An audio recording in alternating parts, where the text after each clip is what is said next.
యోహాను సువార్త 10వ అధ్యాయము 10వ వచనం. యోహాను సువార్త 10:10 చదవండి.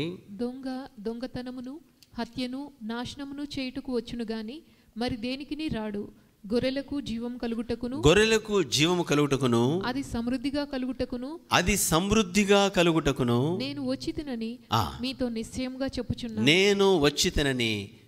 నిశ్చయముగా చెప్పుచున్నాను. యేసుక్రీస్తు వారి స్వయానన్నమాట. గొర్రెలకు జీవము కలుగుటకును అది సమృద్ధి అయిన జీవము, సమృద్ధిగా కలుగుటకు నేను వచ్చాను. కాబట్టి నేను జీవం ఇచ్చుటకు వచ్చాను. అలానే లైఫ్ ఆఫ్ అబండెన్స్, జీవము, సమృద్ధి అయిన జీవము. కాబట్టి మనము దేవుడు కేవలము జీవమిచ్చువాడు మాత్రమే కాదు. మనం అనుకుంటాము ఆయన జీవం ఇస్తాడు, అది వాస్తవము. అయితే అది సమృద్ధిగా ఇచ్చుటకు వచ్చాడు. మన దేవుడు సమృద్ధి అయిన జీవం ఇచ్చేవాడు, లేదా మన దేవుడు సమృద్ధి ఇచ్చేవాడు. దేవునిలో సమృద్ధి ఉంది.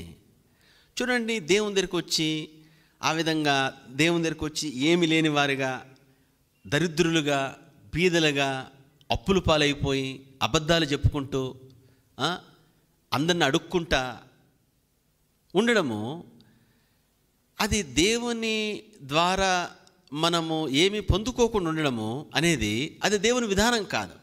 ఎందుకంటే దేవుడు ఇవ్వలేని వాడైతే దేవుడు గొప్పవాడు అవ్వలేడు. దేవుడు ఇవ్వలేని వాడైతే గొప్పవాడు అవ్వలేడు.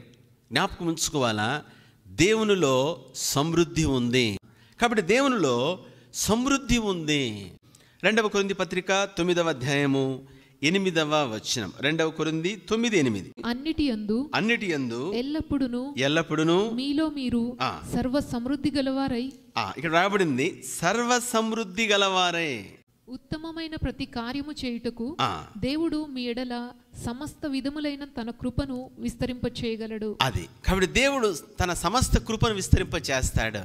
ఏమిటి ఆ సమస్త కృప అంటే, మీలో మీరు సర్వ సమృద్ధి గలవారై.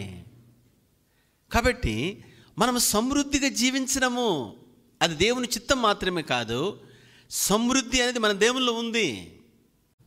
యేసుక్రీస్తు ప్రభు స్వయాన అన్నమాట ఏమని, నేను గొర్రెలకు సమృద్ధి అయిన జీవం ఇచ్చుటకు వచ్చాను. సోదరుడే, సహోదరి, మనం సమృద్ధిలో తర్వాత నిండుగా జీవించడము దేవుని చిత్తము.